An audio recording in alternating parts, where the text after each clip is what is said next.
সবার আগে বাংলাদেশের জায়গায় আমরা দেখছি সবার আগে দলীয় স্বার্থ। অনেক লম্বা একটা সময় আমরা একটা স্বপ্নকে সামনে নিয়ে এগিয়েছিলাম। আমাদের আজকে স্বস্তি যে আমরা যে কথাগুলো বলেছিলাম, যে একটা নতুন রাজনৈতিক বন্দোবস্তের কথা, আমরা রাষ্ট্র মেরামতের কথা বলেছিলাম। ব্যারিস্টার ফুয়াদ আপনাদের সামনে বলেছেন যে আমাদের রাজনীতির যে বক্তব্য ছিল, আমাদের দল যতটুকুই করতে পেরেছে তার চাইতে বড় সাফল্য হচ্ছে আজকে মুখে মুখে আমাদের স্বপ্ন এবং স্লোগানগুলো সবাই ধারণ করেছে।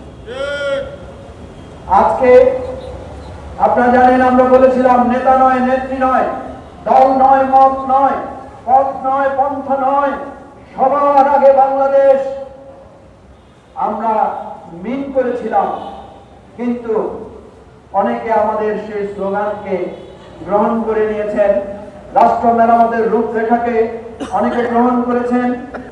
সবার আগে বাংলাদেশের জায়গায় আমরা দেখছি সবার আগে দলীয় স্বার্থ। আজকে আমরা দেখছি সবার আগে নিজেদের কৌশল এবং প্রতারণার ফাঁদ।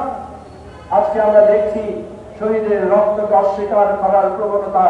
আজকে আমরা দেখছি আমাদের জুলাইয়ের অভ্যুত্থানকে ইচ্ছায় অনিচ্ছায় আকারে ইঙ্গিতে দেহ প্রতিপন্ন করার একটা অভিনব পন্থা। আমরা কি এতে দমে যাব? আমরা কি এটাকে এইভাবে বিনা চ্যালেঞ্জে ছেড়ে দেব? আমরা বিনা চ্যালেঞ্জে ছেড়ে দেব না।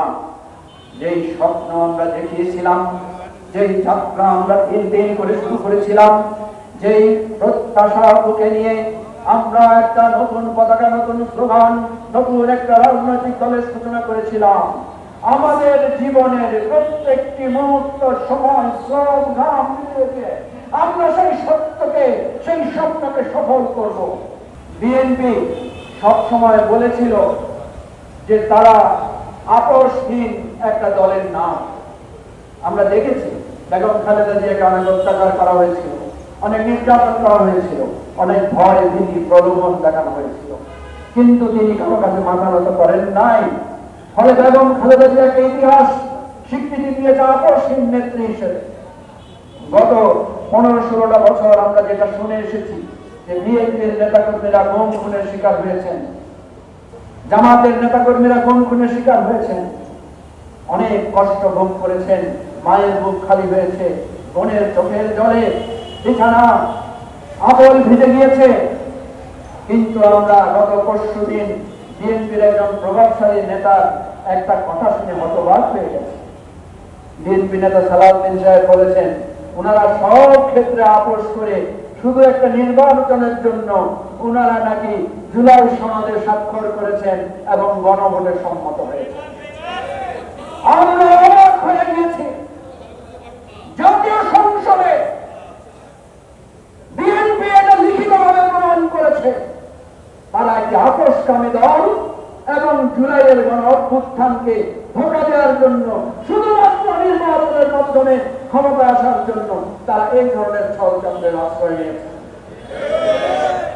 আমরা যদি দেখতাম বিএনপির নেতারা এটাকে প্রত্যাখ্যান করছেন তাহলে হলো কিছুটা আশা থাকতো, কিন্তু আমরা দেখেছি প্রধানমন্ত্রী সহ সকল বিএনপি দলীয় সংসদ সদস্যরা টেবিল চাপ নিয়ে এটাকে আবার উৎসাহিত করেছেন। সুতরাং এটাকে আমরা নাম দিচ্ছি বিএনপি 2.0। বিএনপি 2.0 মানে কি? বিএনপি 2.0 মানে আমরা দেখছি যে বলবেন নির্দলীয় সরকারের কথা, বলবেন দলীয়করণ বিহীন সরকারের কথা, কিন্তু করবেন আসলে দলীয়করণ।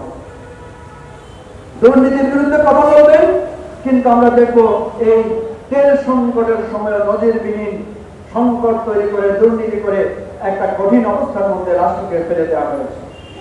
তারা সন্ত্রাসের বিরুদ্ধে কথা বলবেন, কিন্তু আমরা দেখলাম বাংলাদেশের প্রত্যেকটি শিক্ষা প্রতিষ্ঠান আবার নতুন করে দখল করার জন্য, আবার গেস্টরুম কালচার চালু করার জন্য তারা তাদের সন্ত্রাসীদেরকে এড়িয়ে দিবেন এবং সন্ত্রাসীরা থানার মধ্যে পর্যন্ত তার প্রতিপক্ষের উপর হামলা করবেন। এই হচ্ছে 2.0।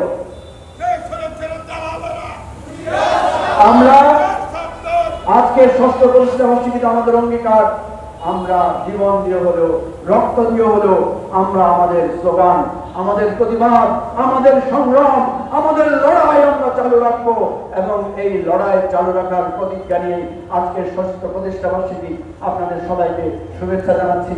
আমাদের আজকের কর্মী সম্মেলন শুরু হবে একটু পরে। আমরা